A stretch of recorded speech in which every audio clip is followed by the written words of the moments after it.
చూపించినందుకు చాలా సంతోషిస్తున్నాను. నిజమే, దేవునితో సహవాసం చేయటం మంచిది. ఎవరితో చేయాలి సహవాసము? దేవునితో సహవాసం చేయడం మంచిది. మనకి తెలియదు కానీ మనం ఇక్కడ చేస్తున్న ప్రార్థన మన కుటుంబానికి ఎంతో కాపుదల ఉంటుంది. మన నెలకొక రోజంతా ఇంచుమించు ఎన్ని గంటలు? 12 గంటలు వస్తుందా? ఎన్ని గంటలు వస్తుంది మొత్తం?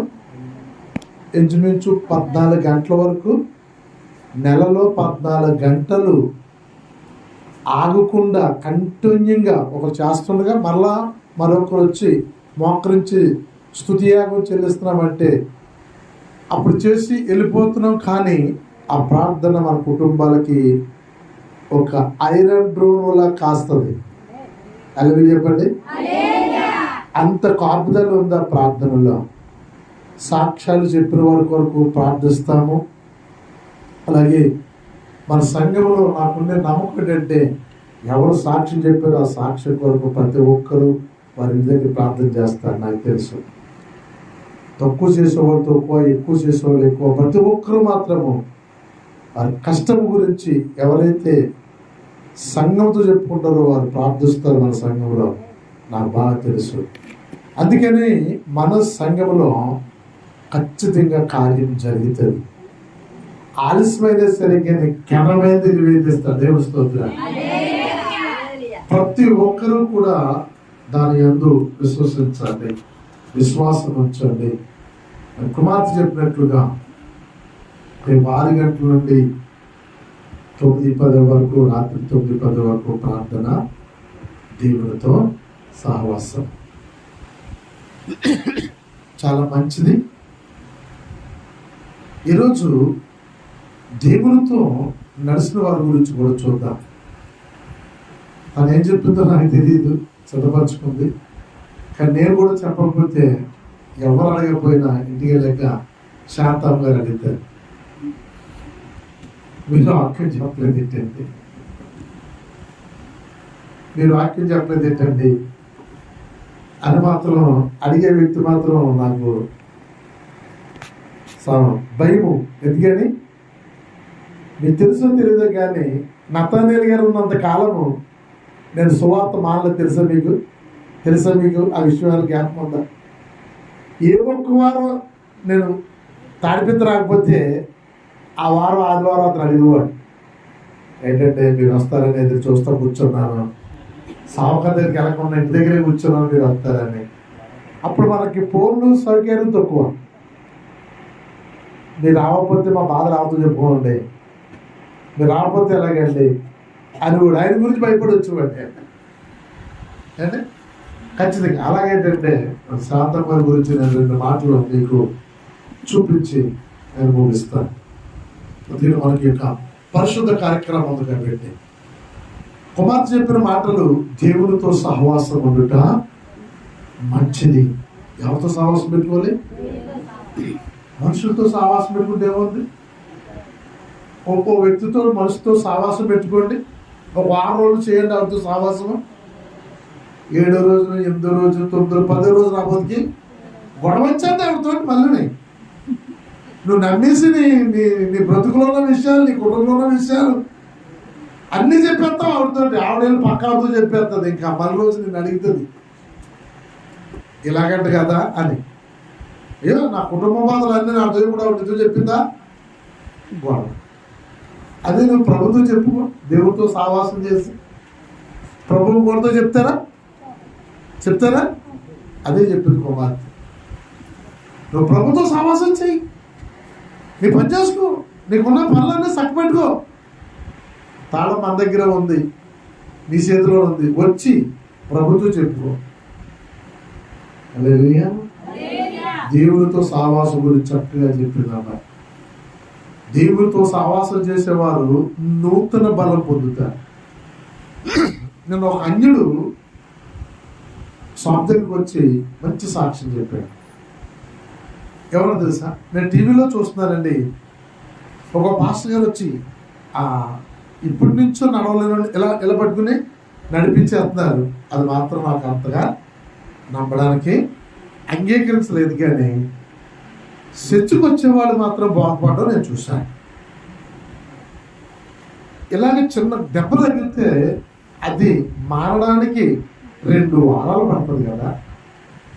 ఏమండి, వచ్చిన మనిషిని ఇలా నడిపించడం అనేది అసలు అది నమ్మబుద్ధం లేదు, అది వృత్తిదని నేను అనుకుంటున్నాను. కానీ చర్చికి వెళ్ళే వాళ్ళు మాత్రం బాగుపడడం మాత్రమే చాలా మందిని చూశాను. వాళ్ళు 1 వారంలో 2 వారంలో బాగుపడినట్టుగా నేను చూడలేదు. అంత సాక్ష్యం చూడండి. వారు వెళ్తా ఉంటే బాగుపడి నేను చూశాను. ఒక పూజలు చేసే వ్యక్తి చెప్తున్నాడు. ఈరోజు మనం అలాంటి డ్రామాలు నమ్మేస్తున్నాం. బైబిల్ మనం నమ్ముతూ విశ్వసిస్తూ ఏమండి వెంటనే స్వస్థత అనేది చాలా అపోస్తులు కావాలి. దానికి విశ్వాసం ద్వారా జరిగేది మాత్రము ప్రతి సంఘంలో జరుగుతుంది. దేవుని స్తోత్రం. ఈరోజు 2 వ్యక్తులు చూపిస్తాను. ఆదికాండము 5:22 వచనంలో ఒకటి కుమార్తె చెప్పింది దేవుడితో సావాసం అయితే, 2 రోజు నేను మీకు చెప్పవలసిన విషయం అంటే దేవుడితో నడువుట. ఏంటి ఏమవుతుంది? సావాసం చేస్తే సావాసం చేస్తుంటే మరి నడ్డం ఎవరితో ఉంటుంది? దేవుడితోనే ఉంటుంది. నువ్వు సావాసమైనా దేవుడితో నడ్డమైనా ఒకటే. ఇక్కడ ఆనోకు మెతూషెలను కనిన తర్వాత 300 ఏండ్లు దేవునితో నడుచుచు, అంటే దేవునితో నడవడం ప్రారంభించాక పెళ్లి చేసుకున్నాడు, దేవునితో నడవడం ప్రారంభించాక పిల్లలు కన్నాడు, కుమార్తెలు కన్నాడు. కానీ దేవుడితో నడుస్తున్నాడు. చాలా మంది ఏమంటారు, ఇప్పుడు ఎప్పుడో నీకు ఎందుకురా దేవుడు ముసలోడు అయిపోతారు తప్పుకోక అంటారు.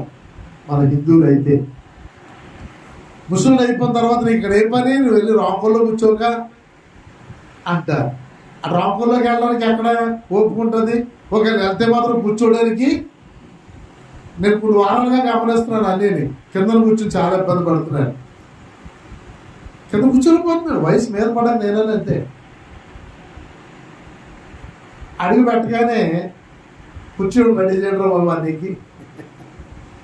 ఎందుకంటే కూర్చుని పోతాడు అందరిలో ఏదో రకంగా. కానీ ఇబ్బంది పడుతున్నాడు. ఇబ్బంది పడవద్దు. స్త్రీలైనా పురుషులైనా దేవుడు మనకి ఒక 20 కూర్చుని వరకు ఇచ్చాడు. కూర్చొని చూడదు కాబట్టి కూర్చొని వేసుకున్నాడు. ఏమి ఎవరు మిమ్మల్ని ఏమి కూడా నవ్వరు. ఇతను పిల్లల కంటూ దేవుడితో కలిసేది. దేవుని స్తోత్రం. ఎంత అద్భుతమైన మాట అండి. ఎవరితో నడవాలి మనము? ఎందాక చక్కగా అందరూ చెయ్యి తీసారు. 3వ నెల 2వ తారీఖు రాబోతే ఏమందంటే అమ్మాయి, మనం అన్యుల ఇంటికి వెళ్తున్నాం కదా, వెళ్ళి ప్రార్థన చేసి వచ్చేస్తున్నాం. అలా కాకుండా 2 రకాల 3 రకాల ఫ్రూట్స్ కవర్లో వేసి మన యొక్క సంఘం తలుపుని క్యాలెండర్ కొట్టించి సంఘస్థులందరూ గ్రూప్ ఫోటో తీసుకుని అంటే మేము కూడా ఉన్నాం. ఒక పక్కనే మన సంఘం ఫోటోతోటి క్యాలెండర్ కొట్టించి అలా మనం ప్రతి ఇంటి దగ్గర ఒక క్యాలెండర్ ఫ్రూట్స్ వేస్తే బాగుంటుంది. కానీ వెళ్ళి ప్రార్థన చేసి వచ్చేయడము బాగోదు. ఇది సంఘస్థుల ద్వారా కార్యాన్ని నేస్తూ అన్నాడు. దేవుని యొక్క కృప చేయడం మంచిదే. ఎలాగంటున్నప్పుడు అన్యులింటికి వెళ్ళినప్పుడు 2 రకాల ఫ్రూట్స్ ఇస్తే చక్కగా మనకు కూడా ఇబ్బంది లేకుండా వాళ్ళ ఇంటికి వెళ్ళాలని కూడా హ్యాపీగా చెప్పడానికి చక్కగా ఉంటుంది. మంచిదే ఆలోచన. చేద్దాం, నేను కూడా ఇస్తాను. ఇతను వివాహం చేసుకుని పిల్లలకంటూ దేవుడితో నడవడం నేర్చుకున్నాడు. దేవుడితో నడవడం అంటే ఏంటి? మంగళవారం ప్రార్థనలో ఉంటే దేవుడితో నడవడం, ఆదివారం ప్రార్థనలో ఉంటే దేవుడితో నడవడం, మన పనులు ముగించుకున్న తర్వాత ప్రార్థన చేసుకోవడం దేవుడితో నడవడం. ఏమండి, మా అన్నయ్య గారు అబ్బాయి పెద్దోడు ఫోన్ చేసి మాట్లాడుతూ భక్తి గురించి మాట్లాడుతూ ఆయన ఒక సాక్ష్యం ఇచ్చాడు నాకు. ఎవరో తెలుసా? ఆశ్చర్యం వేసింది. మీ యొక్క క్రైస్తవులు బలంగా ఉండడానికి నాకు అర్థమైంది ఏంటంటే, నేను మా అమ్మమ్మని చూసేవాడిని చిన్నప్పటి నుంచి. ఎన్ని పనులున్నా మేము ముగ్గురు పిన్నమ్మల కొడుకులు, మనవలు, మనవరాండ్రులు, ఒక 10 మంది 15 మంది, వీళ్ళందరినీ మమ్మల్ని సవరించుకుని రాత్రి 12 జరిగాని ప్రార్థన చేసుకోకుండా పడుకుండేది కాదు. పండుగ వచ్చింది కదా, ఎవరు లేనప్పుడు ఎక్కువ చేసుకునేది. కానీ అయినా సరే కానీ ప్రార్థన చేసుకుని భాషలో మాట్లాడి మళ్ళా తెలగట్లు మళ్ళీ లేచి మళ్ళీ ప్రార్థనలో ఉండేది మాకంటే ముందు. ఇలాగా క్రైస్తవులకి సేవకులు ప్రార్థన నేర్పిస్తారు కాబట్టి వాళ్ళ భక్తులు ఎప్పుడు కూడా యథార్థంగా ఉంటారు. మేము ఏదో ఒక వారం చేస్తాము, వెళ్తాం, గుడి దగ్గరికి వెళ్తాం, కొబ్బరికోడి వెళ్తాం, వచ్చేస్తాం. మళ్ళీ వారం వరకు మాకు ఇక లోకంలో మాటలు, సినిమాలు, షికారీలు ఇదే. కానీ ఈ భక్తులు మాత్రము నిజాతి ఉందని ఒప్పుకున్నారు. దేవుని స్తోత్రం. హల్లెలూయా. అంటే ఇప్పుడు మనకి ఏం నేర్పించాడట? ఒక అన్యుడు ఏం చెప్తున్నాడు? ఒక క్రైస్తవుగా ఉంటే ఉదయం సాయంత్రం ప్రార్థన చేసుకుంటే ఆ వ్యక్తి పడుకోడు, బలం పొంది దేవునితో సహవాసం చేస్తాడు. అమ్మాయి చెప్పిందంటే ఉదయం లెక్కనే ప్రార్థన చేసుకోవాలి, రాత్రి ప్రార్థన చేసుకోవాలి, సమయం దొరికితే మీ ఇష్టం. ఇంకా ఈ వ్యక్తి దేవుడితో నడుస్తున్నాడు. దేవుడితో నడాలంటే ఎలా కుదురుతుందండి? నేను మీతో నడాలంటే ఆదివారం ఇక్కడ రావాలి, మీతో నడాలి. అతను దేవుడితోనే 300 సంవత్సరాలు నడిచాడంటే దేవుడిని భూమి మీదకి రప్పించుకుని దేవుడితో నడుస్తూ ఉన్నాడు. దేవుడి స్తోత్రం. భూమి మీదకి వచ్చామని అండి ఆయన ప్రతిరోజు ఆయన గురించి. ఎందుకని? ఆయనతో నడడు సరదా, ఆయనతో నడడు ఇష్టము, ఆయనతో నడము పరిపూర్ణత. ఈరోజు కూడా దేవుడు మనతో నడవాలని ఇష్టపడుతున్నాడు. మనం ఆయనతో నడవాలని మనం ఇష్టపడాలి. హల్లెలూయా. ఈయన ఇలా నడుస్తూ ఉన్నాడు. రెండో వ్యక్తి కూడా చూద్దాం. రెండో వ్యక్తి అదే గ్రంథము ఆదికాండము 6:8 8-9 చదివి, అయితే నోహాము దేవుని దృష్టి కృపనొందిన వాడాయను. కృప అనగా దేవుని దృష్టిలో మనం ఏమై ఉండాలి? కృపనొందిన వారై ఉండాలి. 9 నోహాము వంశవళి ఇదే. నోహాము నీతిమంతుడు, తన తరములలో నిందారహితుడు. తన తరములలో నేను అనుకుంటాను ఒక 1000 రెట్లు ఆనోకే రైటు. ఆనోకుండే కాలంలో కొంత మంచి కాలం నీతిమంతుడుగా ఉండడానికి. ఆనోకుండే సంవత్సరాల్లో కొంత బాగుంది కాలం. నోహా ఉండే కాలం అలాంటిది కాదు, ఇప్పుడున్న కాలం లాంటిది. ఇప్పుడు మనం ఉన్న కాలం లాంటిది. నిజం చెప్పాలంటే ఇంచుమించు నోహా ఉన్న కాలానికి వచ్చేసాం, మనం దగ్గరికి వచ్చేసాం. అలాంటి కాలంలో కూడా అతను ఎలా ఉన్నాడట? నిందారహితుడిగా ఉండి. చదివండి అమ్మ. నోహాము దేవునితో కూడా దుష్ట జనాంగం మధ్యని మంచి సహవాసం లేదు, మంచి స్నేహితులు లేరు. అలాంటి సమయంలో కూడా ఇతను ఏం చేస్తున్నాడట? దేవునితో నడుస్తున్నాడట. హల్లెలూయా. గ్లోరీ గారు సాక్ష్యం చెప్పాడు, ఒక మాట చెప్పారంటే, ఎవ్వరు నాకు తోడు. నోహాబు కానీ ఆనోకు కానీ ఎన్ని కుటుంబాలు ఉన్నాయి కదా, పిల్లలు ఉన్నారు కదా, నేను వాళ్ళతో నడిచానని ఏమో చెప్తున్నాడా? ఉండరు. నడుద్దారైనా ఉండరు. అవునా కదా? దేవునితోనే మనం నడుస్తాం. అందుకనే ఒక మాట ఒకటి చెప్తుంది, సృష్టికర్త నీకు భర్త అయి ఉన్నాడని. ఏమైనాడట? మరి స్త్రీ పురుషులకి దేవుని స్తోత్రం. హల్లెలూయా. సృష్టికర్త ఏమైనాడట? భర్త అయి ఉన్నాడట. కుటుంబానికి భర్తకి ఎంత బాధ్యతో ఒక విశ్వాసికి దేవుని పట్ల ఉన్నంత బాధ్యత కలిగిన దేవుడు మన పట్ల. అయితే మనం నేర్చుకోవాల్సింది, ఈ ఇద్దరు వ్యక్తులు దేవునితో ఎలా నడిచారు. నడవడానికి కావలసిన వాక్యం ఏం చెప్తుంది, మనం ఎలా ఉంటే నడవగలుగుతాం. కొన్ని వాక్యాలు పురుషులు జాగ్రత్తగా వినాలి. ఈరోజు పురుషులు అందరూ దొరికాడు. దేవుని స్తోత్రం. కాబట్టి మనము దేవుడితో నడవాలంటే కొన్ని జాగ్రత్తలు తీసుకోమని వాక్యం చెప్తుంది. 2 రెఫరెన్స్లు చూపించి నేను ప్రభు బల కార్యక్రమంకి వెళ్ళిపోతాను. 1 దశలోని పత్రిక 5వ అధ్యాయము 15వ వచనం చదువుదాం. 1 దశలోని పత్రిక 5వ అధ్యాయం 15వ వచనం. ఎవడును కీడునకు ప్రతి కీడు ఎవరికైనాను చేయకుండా చూసుకోండి. అది మెయిన్ ఇంపార్టెంట్. దేవుడితో నడిచే వరకు గుణం ఏంటంటే, ఎవడను మీకు ఎవడైనా కీడు చేస్తే వారికి ప్రతి కీడు చేయకూడదు. మీరు ఒకని ఎడల ఒకడు మనుషులు అందరి ఎడల ఎల్లప్పుడూ మేలైన దానినే ఏం చేయాలట? అనుసరించి నడుచుకునుడి.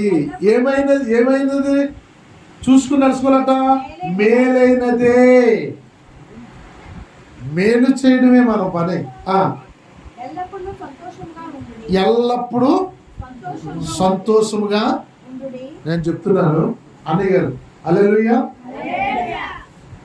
ఎల్లప్పుడూ సంతోషం ఎప్పుడు వస్తుంది? ఆయన గురించే చెప్తారు. గోడ విషయంలో గొడవ వచ్చింది. నేను వదలను, నువ్వు అడిగిన 9 నేను వదలను అన్నాడు అనుకోండి, ఎక్కడికి వెళ్ళాలా? వదలంటే పెద్ద అని చెప్తారు. మీరు ఎలా ఏడంటారు పోతారు. వదిలేస్తాను నీ మాట వింటానంటే పెద్ద ఉంచుంటారు అక్కడ.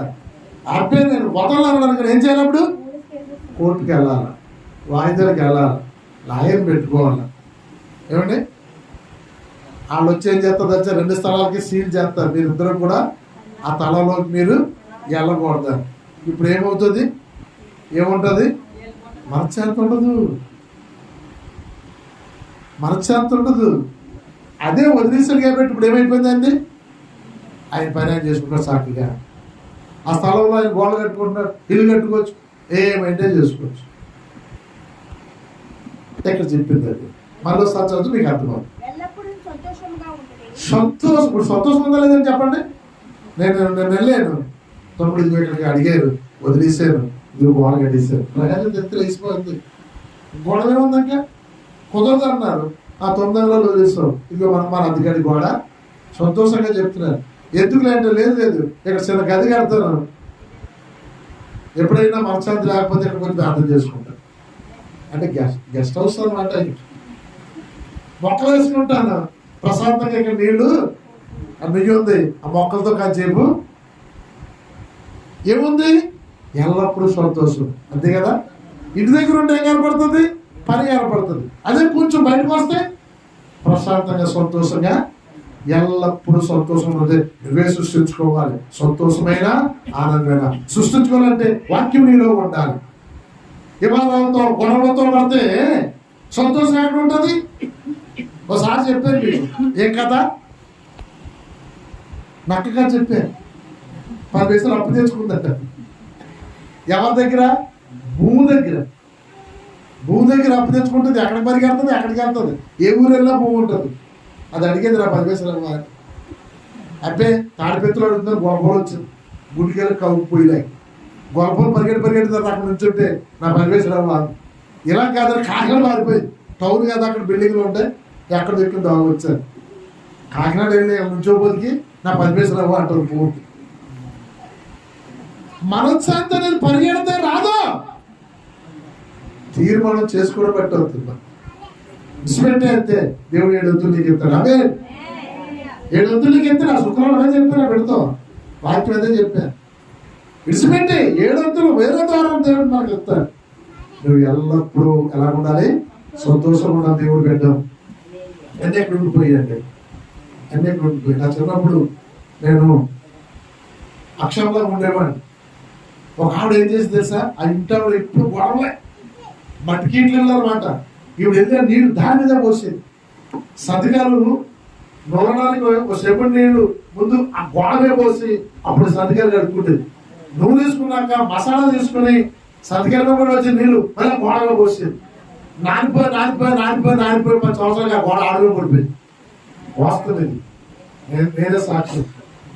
అవి కీటుకోళ్ళు ఎంత మట్టి కీటాలు ఎంత మట్టిలాగా ఎత్తులు పెట్టిన గోడ ఒక బిడ్డ వచ్చి అలా మీద పడిపోయినప్పుడు ఎండిపోస మీద వెళ్ళిపోయి ఎండిపోస చుట్లుకొని అలాగే సిరసర వైద్యం చేస్తే సీమ్ పెట్టేసి పురుగులు పెట్టేసి గవర్నమెంట్ హాస్పిటల్ తీసుకెళ్తే ఒక 6 నెలలు 7 నెలలు మంచం మీద ఉండి చివరికి ఆ గోడ చెప్పేసింది. మరి దేవుని స్తోత్ర. ఎవరి మీద కోపము? చూసారా? మనుషుల మీద కోపం. నువ్వు ఎల్లప్పుడూ సంతోషంగా ఉంటావు. దేవుని స్తోత్ర. నువ్వు ఎల్లప్పుడూ. అందుకనే ముందు ఇదే లైన్ లో ముందు ఒక వాక్యం ఉంది, కీడు చేసిన వారికి నువ్వు ప్రతి కీడు, అప్పుడే నీకు సంతోషం. నీ కీడు చేసిన వాళ్ళకి నువ్వు కీడు చేయలేదు అనుకో, అలా పోరాడే బానే. దేవుని స్తోత్ర. చేయలేనాడు చేపలాడటానికి వెళ్ళేట చేలో వాళ్ళు అందరూ చేపలాడేస్తున్నారంట, చెల్లో దూకేసి. ఈడంటున్నాడంట బతకండి, చేపలు ఏమంటాడంట బతకండి అంటాడు. కారణం ఏంటి? పట్టలేడు కదా.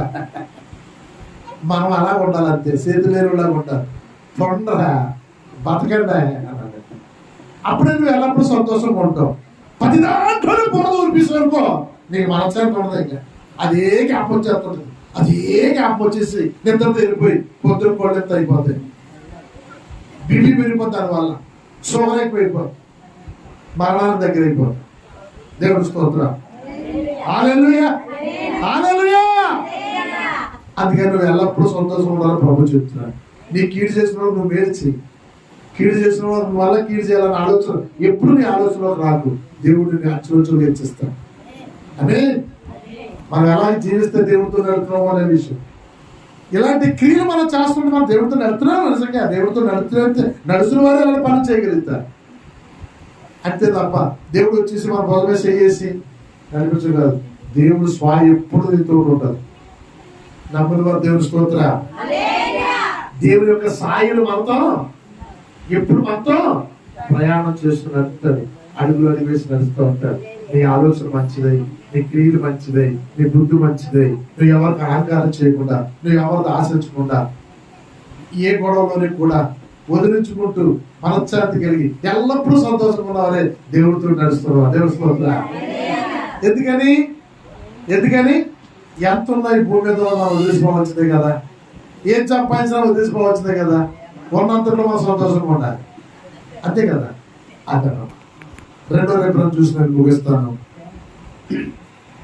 యెషయా గ్రంథము 56వ అధ్యాయము 1 నుంచి 1-2 వచనాలు చదివేసి మనం ముగించేద్దాం.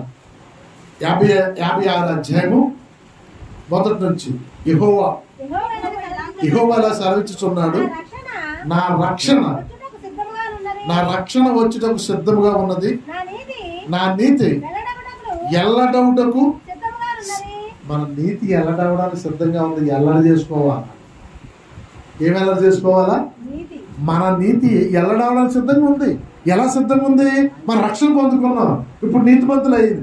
నీతిమంతులవుటకు ఎల్లడవడానికి సిద్ధంగా ఉంది. హల్లెలూయా. ఇప్పుడు నీ ద్వారాగా నా ద్వారాగా ఏమమ్మా చెప్పండి?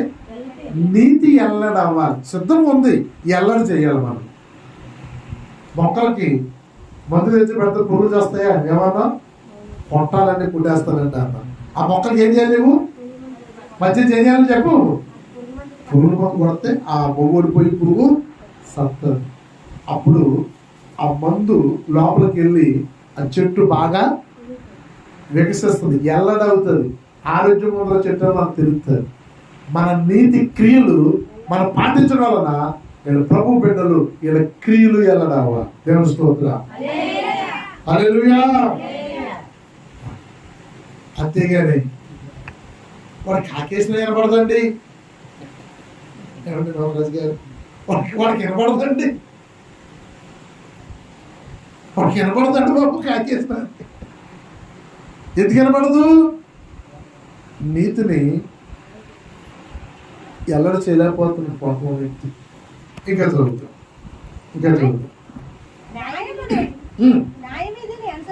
చూడండి, నీతిని ఎల్లడి చేయడానికి సిద్ధంగా ఉంది, న్యాయ విధులను అనుసరించాలి. ఏమి అనుసరించాలా? ఆడికి ఉండదు న్యాయం. మనం న్యాయమైన త్రాసులో మనం ఉన్నాం కాబట్టి మనం అనుసరించాలి. అంతే కదా, అంతే కదా. లేకపోతే మీరు ఇంత గుండ్రంగా కూర్చుంటారు. ఇక్కడ యేసుక్రీస్తు రక్తంతో కడగబడ్డారు కాబట్టి ఇలా వచ్చి కూర్చున్నారు. కానీ ఏంటి గుండ్రంగా ఉండవడమా మనము? చెప్పండి. నేను కూడా మీతో పాటు ఇంత చక్కగా అందంగా కూర్చునేవాళ్ళం మనము. ఒకసారి ఊహించుకోండి ఎలా కూర్చునేవాళ్ళము. ఎక్కడెక్కడ ఉండవలసిన వారు. దేవుని స్తోత్రం, హల్లెలూయా. ఒక ఆయన అనేవాడు, ఒరే అబ్బాయి ఈ పూట నేను ఇంటికి అక్కడ వద్దురా అనేవాడు. ఏంటంటే అలా ఆవిడకి గొడవ, ఎవరితో అంటాడు పోతురా మీ బాప. ఇంటికి వెళ్ళినా అనవసరమే పాపం రాకపోలోనే తొమ్మలేదు పడుకుంటున్నాడు. ఇంటికి వెళ్ళేందుకు ఇంటికి వెళ్తే మరి ఈవిడ తిడుతుంది. నువ్వు ఎదవ కాబట్టి కదా వాళ్ళ రాలేదు కొంటారంటుంది. పాపం ఇనేవాడు సేలోంచి వచ్చేవాడు.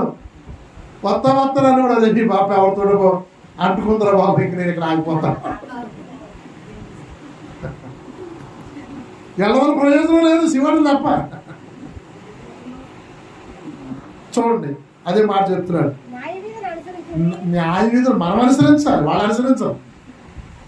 వాళ్ళకి అడ్డంగానే అడ్డుగోలుగానే మాట్లాడతారు. మన న్యాయంలో ఉన్నాం కాబట్టి మనం అనుసరించాలి, మనం అనుసరించాలి. ఇంకా చదువుతాం. నీతిని అనుసరించి నడుచుకోవడం. ఎందుకంటే నీతి ఏంటో తెలడానికి మనకు తెలుసు. మరి మన వాళ్ళు వదిలేస్తారా కుదురుతుంది? వదిలేస్తారా కుదురుతుంది? తెలుసుకున్నది మనం వదిలేస్తారా? మనం పట్టుకోవాలి నీతిని. నేను అలా మాట్లాడకూడదు, నేను అక్కడికి వెళ్ళకూడదు, నేను ఆ పని చేయకూడదు, నేను ఈ పని చేయాలి, నేను ఇలా ఉండాలి. పాత నిబంధనలు అయితే ఆహార విషయంలో చాలా జాగ్రత్తలు చెప్పాడు. నిర్ణయాల చదువు వాక్యాలు మనం చూస్తే ఆహార విషయంలోనే వారు తోమేశాడు. వాళ్ళు ఇశ్రాయేలు పాపం తోమేశాడు. మామూలుగా తోమలేదు. ఏమండి, యాజకులకైతే మరీ తోముడి. కొత్తగా యాజకత్వం వచ్చింది ఆరోను కొడుకులకి. అజ్ఞేగా దారుకున్నారు, కావాలని ఏం చేయలేదు పాపం. ఏదైతేనో అజ్ఞేగా దారుకుని పక్కింటోడు అగ్గి తెచ్చి బలిపీఠం దగ్గర పెడితే ఇద్దరు చచ్చిపోయారు బలిపీఠం దగ్గర. అలా ఉండేది పనిష్మెంట్. అవునండి, నేను చదివిన వాక్యాలు చదువు దాన్ని ఫాలో అయిన చదువులకి మాటలు వస్తాయి. ఎందుకని వాళ్ళు కావాలనో ఆజ్ఞ అతిక్రమించాలనో కాదు, ఏదైనా అగ్గే కదా అనుకున్నారు. అంత జాగ్రత్తగా ఉండాలి. నీతిని అనుసరించండి, న్యాయాన్ని అనుసరించండి. అప్పుడు మనం దేవుడితో నడిచిన వారు అవుతాం. వాళ్ళిద్దరూ దేవుడితో ఎందుకు నడిచారంటే కాలం ఎలాగున్నా, ప్రజలు ఎలాగున్నా, పరిస్థితి ఎలాగున్నా నీతిని న్యాయాన్ని అనుసరించి నడుచుకున్నారు. వాళ్ళు దేవుడితో నడిచిన వారు అయ్యారు. ఇంకా చదువుతాం. నేను నియమించిన విశ్రాంతి దినాన్ని ఏం చేయకుండా, అది రాకపోతే అపవిత్రం అయిపోతుందంట. విశ్రాంతి దినాన్ని మనము దేవుణ్ణి ప్రార్థించకపోతే ఏమవుతుందంటే అది అపవిత్రం పరిశ్రమలో అవుతామంట. మనం చాలా సులువుగా తీసుకుంటాం. కుదరలేదండి, ఏమంటాం? కుదరలేదండి, ఒప్పుకోండి. అపవిత్రం అయిపోతుంది నీ జీవితం. నువ్వు అపవిత్రం అయిపోతున్నావు. నువ్వు అపవిత్రంలో కూర్చున్నట్లే. ఓ మాట చెప్పాలంటే ఒకటే ఒకటి చెప్పాలి. కుదరలేదంటే నేను నడవలేనండి అక్కడ. ఏంటి ఏం చెప్పండి? నేను నడవలేని పరిస్థితి ఎప్పుడు వస్తుంది? నీరసం చేస్తే వస్తుంది. ఆ మనిషి నడవలేడు. ఆడ చెప్పినా ఒప్పుకుంటాడు, దేవుడు ఇష్టపడతాడు. ఇప్పుడు చాలా మంది నడిచిరామంటే నడుస్తుందా? ఒకళ్ళు నడిచి తీసుకొని కూర్చోబెట్టినా 10 నిమిషాలు కానీ ఎక్కువ కూర్చోలేదు. వాళ్ళ ఇంటి దగ్గర మీరు చూస్తుంది, కంచెపు కూర్చుంటుంది, కంచెపు లేగుతుంది, కంచెపు పడుకుంటుంది, కంచెపు దొరుకుతుంది. వయసు అటువంటిది. నువ్వు అలా కుదరదు, విశ్రాంతిని అపవిత్రపరచు దేవుడు అంటారు. లేవలేని పరిస్థితి. ఆమెకి అంతకంటే దయా కిరీటం ఏంటి తెలుసా? అన్ని సంవత్సరాలు దేవుడు ఆమెకి ఆవిషవడమే. అలాగే సంఘం యొక్క పరిశుద్ధ కార్యక్రమంలో ప్రతి కార్యక్రమంలోనూ కూడా తన కష్టార్జితం కలుపుతూ ఉంటుంది. ఏ పనిలోనూ కూడా విడిచిపెట్టదు. దేవుడి పని చేస్తుంది కదా. దేవుని సహవాసంలో ఉన్నట్టుగా కదా. దేవుని స్తోత్రం. హల్లెలూయా. నేను చెప్తున్న మాట, దేవునితో నడిచేవారు పాటించాలి మాటలు. దేవునితో నడాలనుకున్న వాళ్ళు చేయవలసిన క్రియలు వీళ్ళు. 2వ వచనం వరుస, నేను నియమించిన